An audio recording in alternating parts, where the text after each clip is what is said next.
Good afternoon, hello and welcome to the Midday News on 3FM 92.7. My name is Beatrice.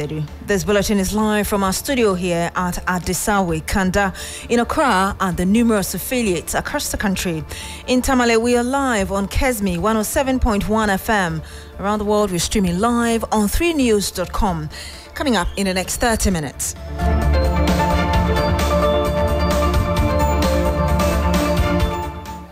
It's Judgment Day for killers of Major Mahama. After 7 years, an Accra High Court delivers its judgment against 14 persons accused of killing the soldier.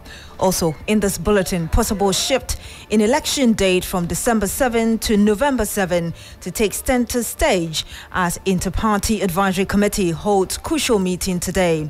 Later in this program, NPP bigwigs appear before the Asante Man Traditional Council, this time with embattled Ashanti Regional Chairman of the party, Bernard Enchibuesiako. We are live in that region to bring you the latest. We'll also bring you details of other stories, all coming up shortly. Stay with us.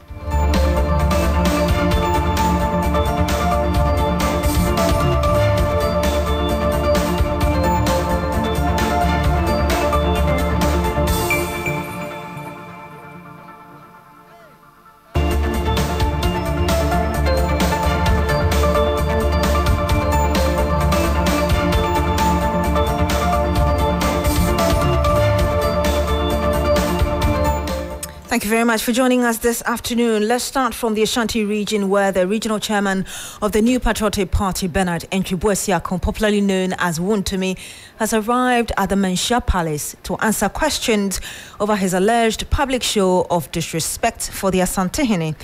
He is accompanied by the Regional Minister Simon Osei Mensah, Majority Leader Oseche Mensah Bonsu, and National Chairman of the NPP, Stephen Ntim, who are expected to plead for mercy on behalf of Wontumi as they appear before the Asante Man Traditional Council over an alleged statement he made challenging the authority of the Asantehene during the voting of parliamentary aspirants in Menchia South. Wontumi was reportedly sick when the party leadership appeared before the council to plead on his behalf last week. But the council insisted he must appear before it today. Regional correspondent, who is also at the Menchia Palace, joins us live now. Evans Inkum, if you can hear me, can you tell us what's transpiring at the Menchia Palace at the moment? So at the moment, the principal witnesses are giving the account, but one of the main principal witnesses is the Kokoso, or the chief of Kokoso, who has just given an account before the Asante Man Traditional Council. Well, he has established that on January 3rd, after the vetting of the lawmaker for Menchia South constituency, there was a misunderstanding between the constituency organizer and Wontumi. In the heat of things, Wontumi made certain statements that he felt, denigrated the Menchia Palace, which is the seat of the Asantehene. And he said that Wontumi said that according to Kokoso, or the chief of Kokoso, Wontumi said even if the Asantehene says something that he feels, that he disagrees with him, he will not hesitate to challenge him. That he considered a taboo as far as the Asante traditional system is concerned. Then, according to the Kokoso, Wontumi went further to also say that he owns his kingdom. So these are two major issues that got the Kokoso charged and, of course, reported Wontumi to the Menchia Palace, with the seat of the Asantehene. Then he also narrated another incident which happened on a conference call, during a conference call between him, Wontumi, and then the chief scribe of the party, who are called to have a better understanding of the entire issue. In the course of the conversation, according to the Kokoso, Wontumi also invoked the dreaded Antwa deity to curse the Kokoso, which is also a taboo, as far as the Menchia Palace is concerned. So he is done with his account. Now it is the turn of Bernard Enchibuesiako, the Ashanti Regional Chairman of the party, who is also giving his side of the story, or narrating his side of the story to the Asante Man Traditional Council. Listening to you, it seems that obviously the representatives in that kingdom have been very angry about what happened, but listening to how they are even delivering their verdict so far, does it look like Wontumi is going to be in trouble? Well, absolutely. But now it would be premature for us to conclude because, well, these are what we call the wise people. They are going to listen to both sides, and based on the evidence before them, of course, the other witnesses who've also gathered here, everybody is going to have the opportunity to narrate his side of the story. Based on that, they will pass judgment. Last week we saw the picture of Wuntumi lying on a hospital bed. I suppose he's there. What is his posture today? He looks very sober. As far as this morning is concerned, very sober. Few words, he wouldn't speak to the media, even entering this particular place. Now, giving an account, he looks extremely sober. I know you've given us what's going on in terms of what has transpired so far, but what should we expect before the close of day? So, two things are likely to happen. If the traditional council is convinced that Wuntumi erred, then a fine will have to be effected. Right after that, if it is convinced that Wuntumi invoked dreaded deity, then another fine will also be effected. Then you will have to also do certain rituals to pacify the hand that's kept.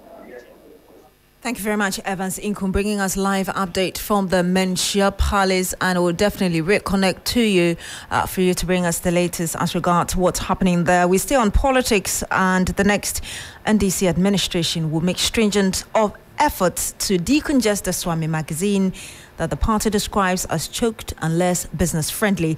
Speaking to artisans at the Swami magazine in Kumasi, the 2024 flag bearer of the NDC, John Mahama, said 2 industrial business estates will be created in Kumasi to take care of the biggest spare part hub in the country. Send a minute kind or see any industrial estate. Now a buying Kaniamra, a buying for Sumra, a buying Aquino. We have decided to create an industrial estate that will have all the amenities for businesses to take advantage of and be paying rent. Manifesto, I just say industrial estates. And you heard former President John Mahama there speaking about the Swami magazine. We'll continue with the NDC politics shortly, but there's uncertainty in Yendi as the governing New Patriotic Party has to resolve who leads the party following a chaotic collation process that failed to return a winner. Even though the third vice chairman of the party in the region proceeded to declare Farouk Mahama winner of the exercise, leadership of the party has said it is awaiting an official report from the police and regional executives. The party maintains no one has been validly elected. The Director of Research and Elections for the NPP, Evans Nimakon, says the NPP will act on the matter after it receives the report from the team. The party farmed out regional officers and national officers to ensure that the guidelines, the protocols issued by the General Secretary are all compliant.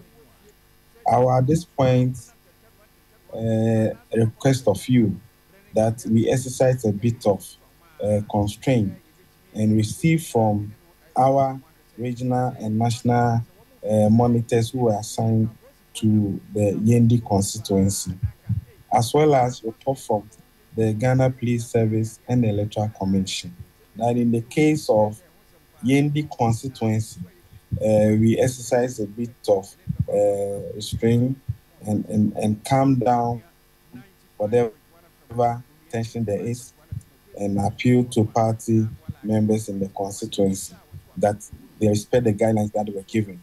The party is awaiting a report from the regional and national representatives who were assigned to the constituency, as well as collaborating it with the report from the Electoral Commission and the Ghana Police Service. Evans Nimakon is Director of Research and Elections for the NPP. Christopher Marco joins me live now with the latest. Christopher, residents must be worried about the situation. What can you tell us?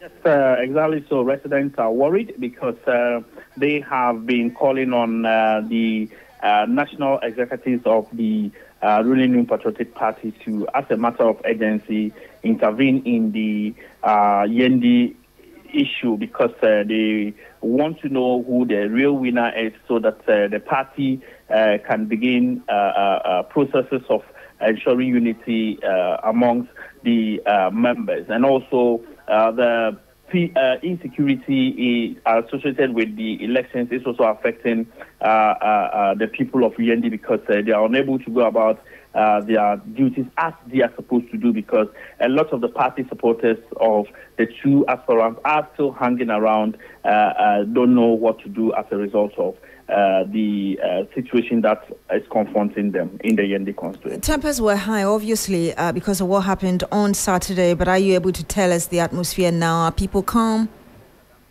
Yes, the Yendi constituency is calm now, even though it is very difficult for supporters of Abibata to move towards the vicinity or the area of Farouk, and also very difficult for the supporters of Farouk to also move to where Abibata resides, because at the moment you go there, there are some verbal utterances that are not conducive, and so it can trigger further confrontations between these two parties. So until the determination is made on the Yendi parliamentary candidature, I think that it is still going to affect them when it comes to the unity that is supposed to be in the party. But aside that, the environment is cool. I have been engaging some party supporters. Let's take a listen to what they've been saying.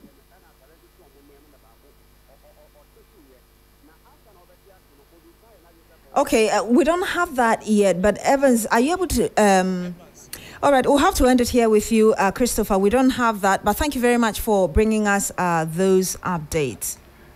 And you're still here listening to the Midday News on 3 FM. Now, we go to that important meeting happening at IPARC, and it is between the Electoral Commission and various representatives from political parties and civil society groups on a proposed change in date for the 2024 general election, which is currently underway at the EC office in Accra. Conversations are expected to center more on changing the election day from December 7 to any day in November after a back and forth with the various political parties and stakeholders during the last Inter-Party Advisory Committee IPAC meeting.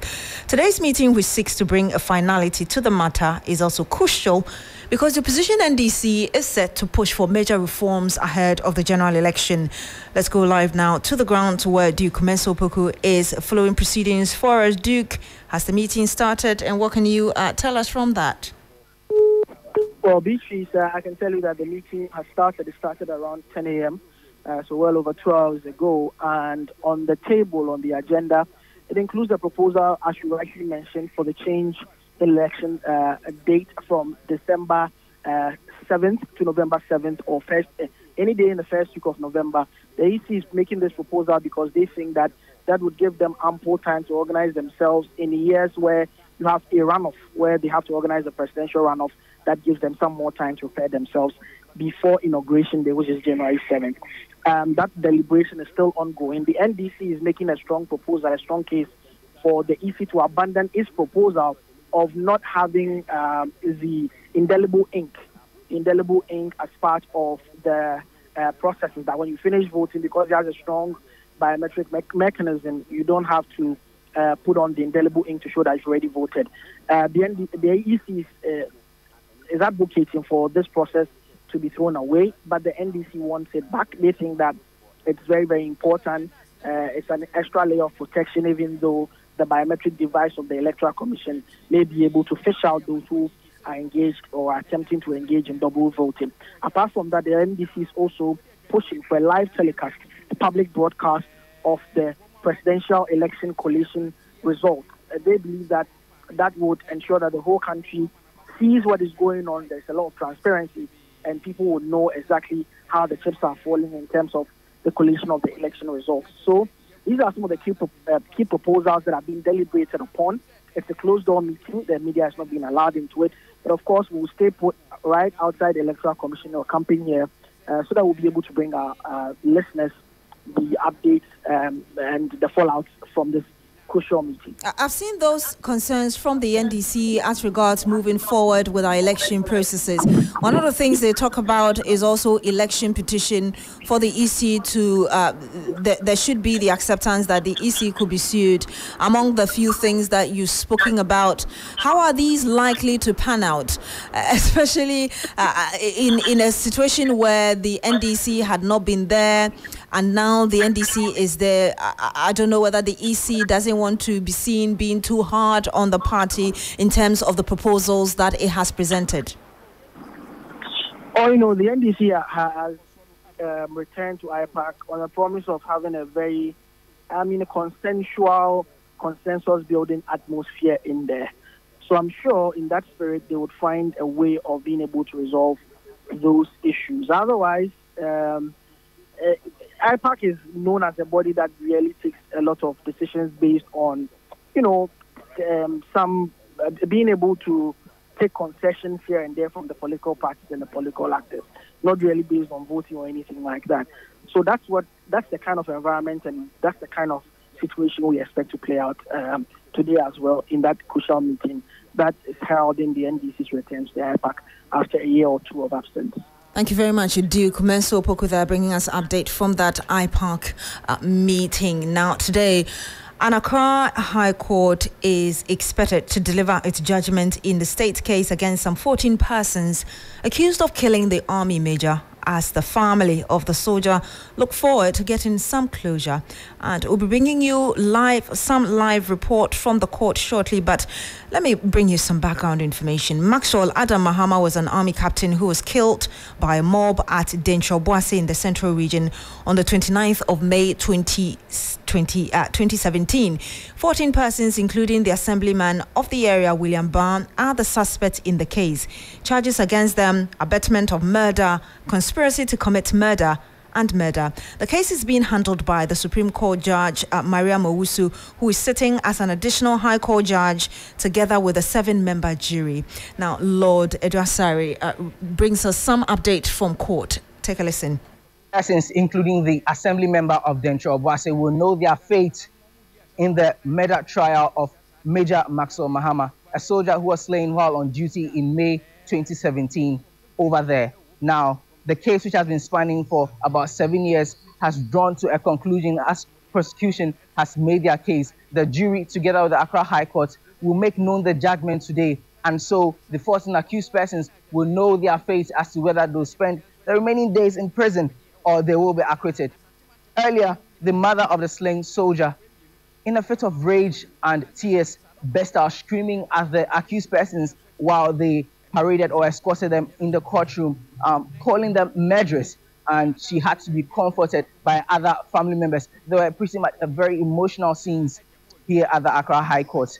But later today, we'll get to know the fate of these 14 accused persons.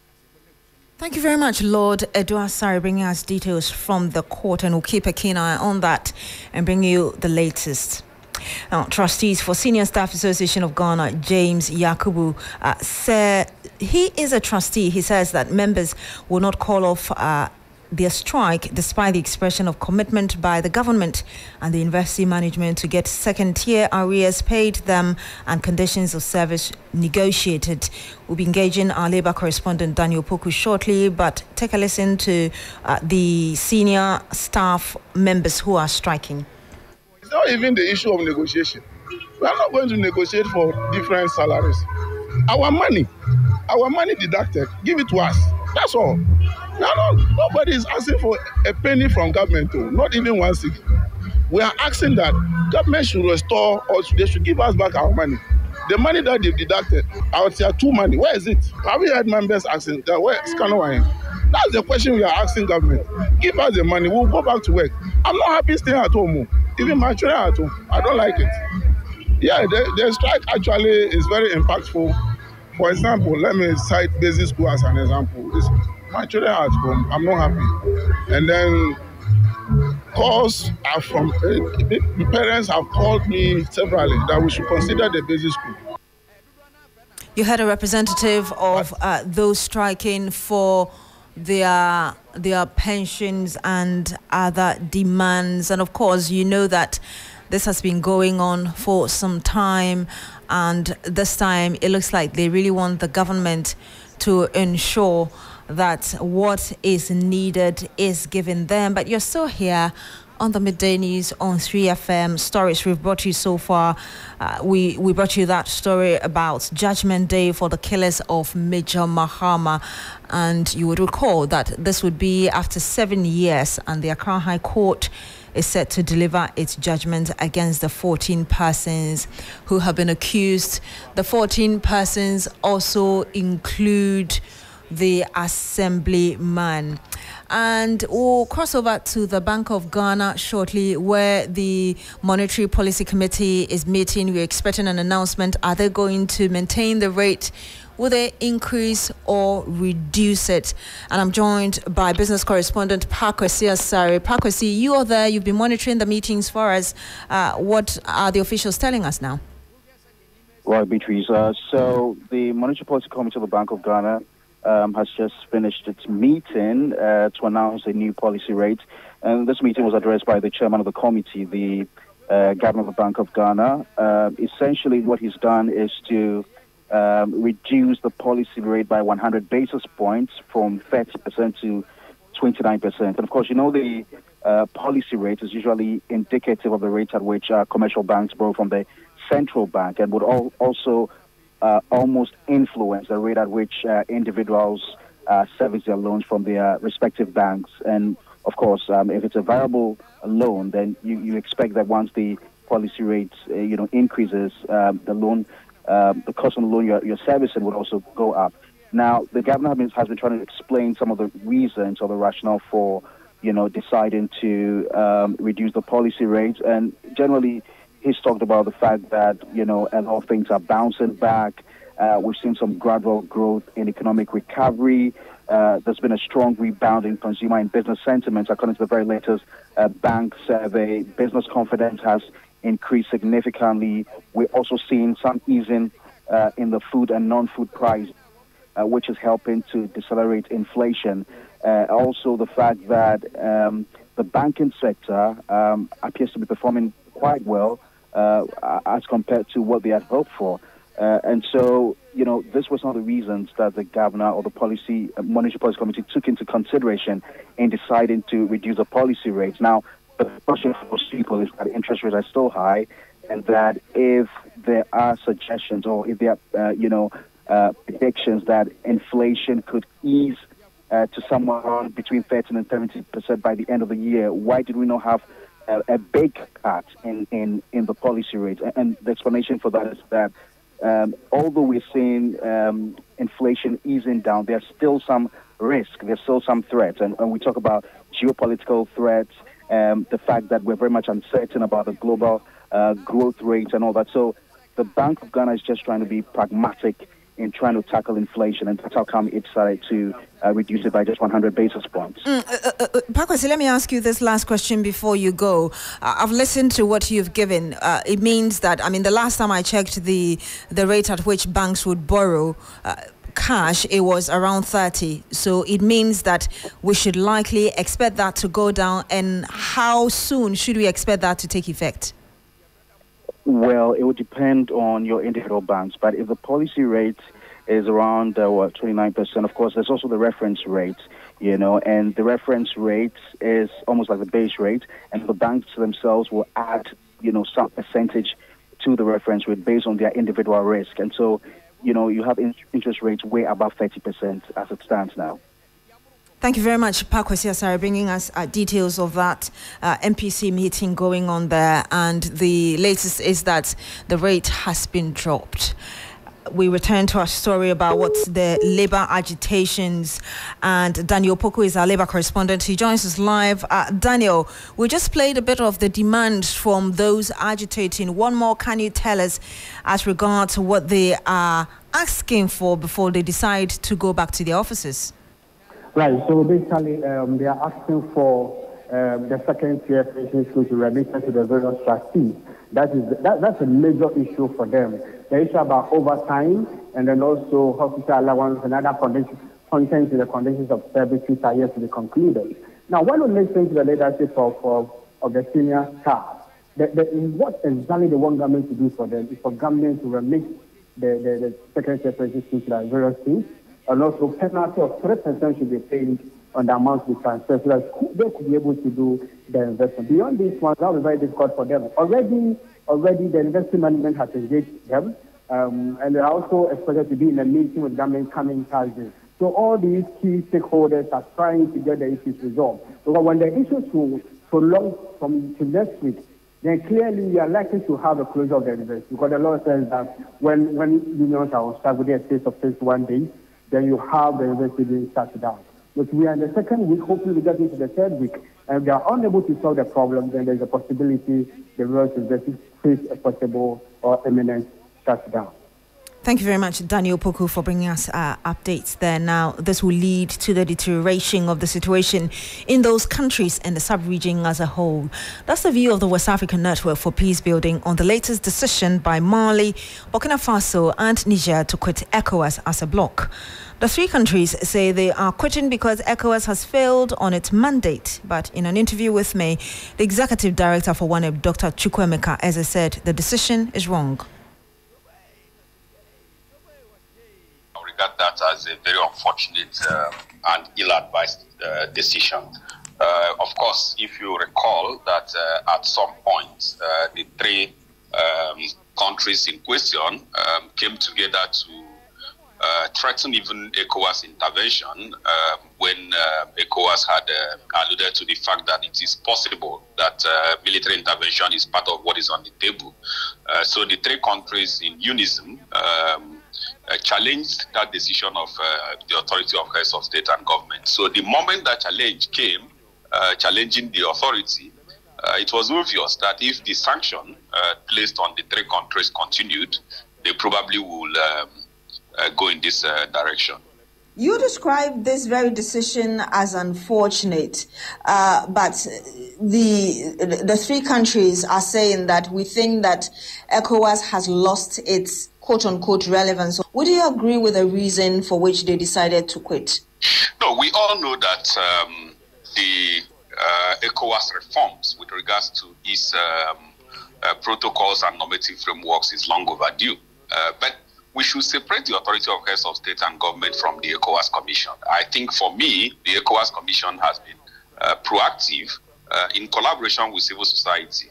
Since 2014, WANEP and other civil society actors, in partnership with the ECOWAS Commission, in all fairness, has been clamoring for reforms and the review of the Protocol on Democracy and Good Governance, which would have given ECOWAS the opportunity and the mandate to, as it were, respond to some of the things that the military juntas are raising.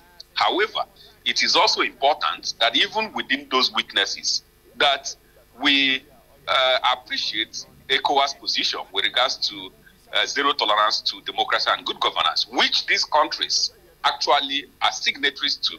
The security that they are saying is the key issue for their intervention has gotten worse since the military juntas took over in those countries. The insurgents will take this, cash in on this opportunity and even do more harm in these countries. And that could also spill over to the coastal communities and by extension, the entire sub-region.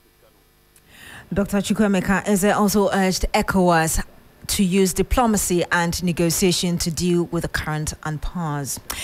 And that's how we end the news here on 3FM. Our top story, we brought you a live update from the Accra High Court, where about 14 persons are... The court is going to give judgment on 14 accused persons involved in the killing of Major Mahama. And as soon as we have the specific judgment, we'll bring you details. My name is Beatrice. Thank you so much for joining us today. Have a good afternoon.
Hello, good afternoon. This is Business Daily here on 3FM 92.7. Coming up this afternoon, Monetary Policy Committee of the Bank of Ghana reduces key lending rate to 29% amid declining trend in inflation.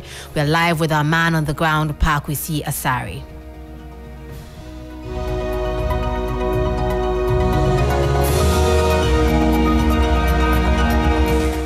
Meanwhile, Bank of Ghana targets year-end inflation to fall below 20% bracket, with single-digit inflation expected in 2025. And government achieves more than double of its treasury bills target, recording a 121.4% oversubscription as interest rates continue to fall. My name is Manu. Afful. We have details of these and more lined up for you. Stay with us.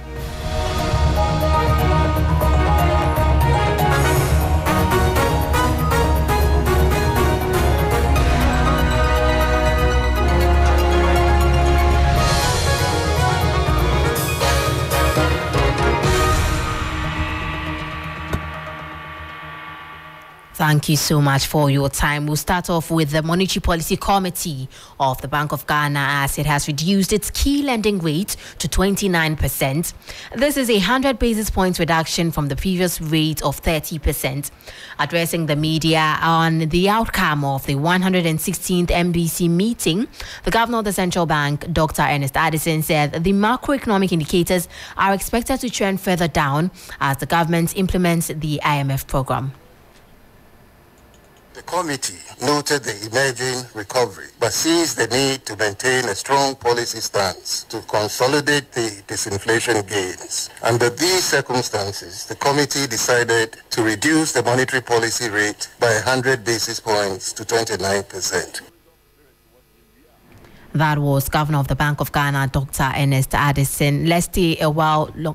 Well, meanwhile, we'll stay a while on the policy rate announcement. We are joined live on the phone by our man on the ground, Pakwesi Asari.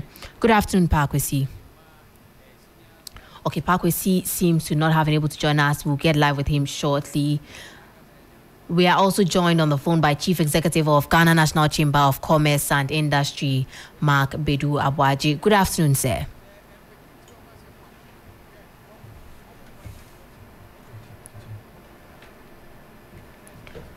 We'll bring you details later. Meanwhile, the governor, Dr. Ernest Addison, added that inflation is targeted to end the year under 20% and could hit single digits in the subsequent year.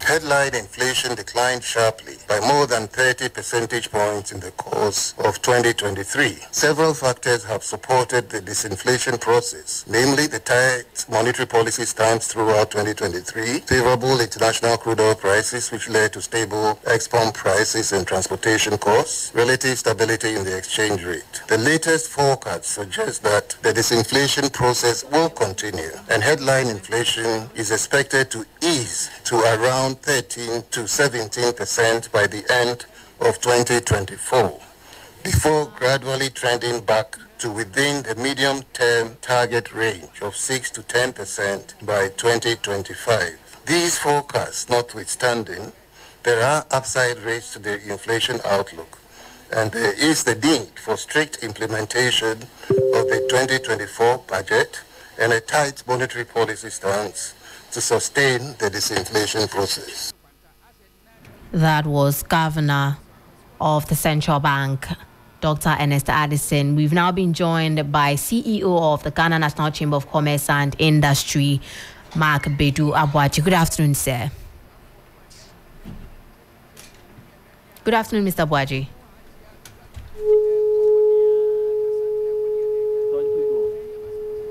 Please, can you hear me? Hello? Yeah, I can hear you. Okay, thank you so much. We understand the policy rate has been reduced to 29%. Is the policy rate welcoming news? I mean, the margin of reduction. Hello? Hello, Mr. Abwaji. Yes, please. Yes, I wanted to find out if the margin of reduction in the policy rate is welcoming to you. Well, of course, the fact that they have reduced it is a welcome news, because we've not had a reduction for the past 2 years. However, we were expecting a much deeper or higher reduction. We proposed at least 2%, and that would have had a significant impact on the lending rate. I'm just wondering how this 1% will have impact on lending rates. It may be marginally, but of course, it shows that the central bank is also listening and looking at available information and data. I think that subsequent meetings, you are likely to see a much bigger reduction in the policy rate. So even though it didn't meet our expectation, we think that it's a good start, and it will also signal to the commercial banks to at least lower their interest rates from now to such a time that we will have a higher reduction in the policy rates. Okay, you mentioned that you weren't sure how it was going to impact the other interest rates, but is this 1% enough to spur growth for the business community, as you earlier suggested?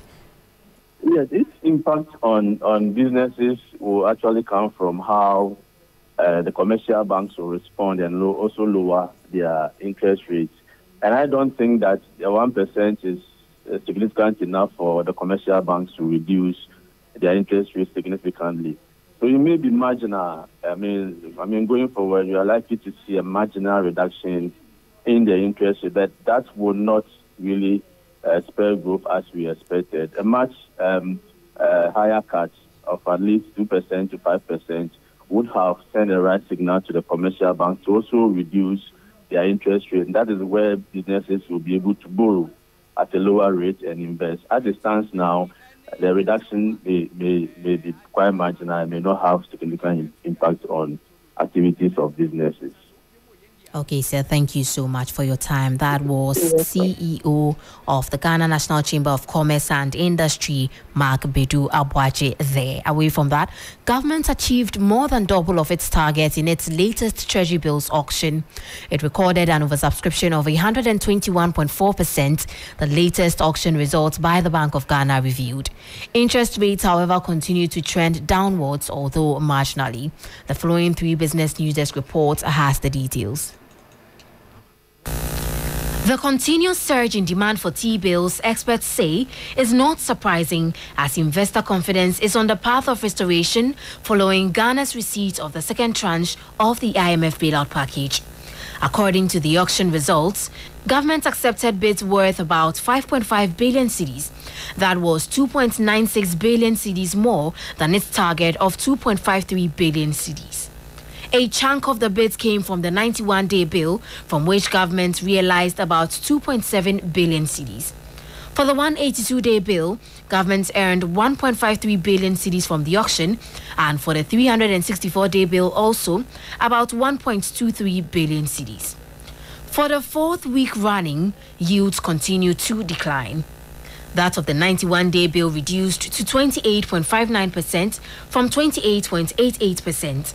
For the 182-day bill, it fell from 31.39% to 31.09%. And for the 1-year bill, yields are currently set at 31.79% from 31.99% recorded previously. Market watchers predict a continuous decline in the yield trends and by a much higher margin in the coming weeks as the oversubscription in bills is expected to continue.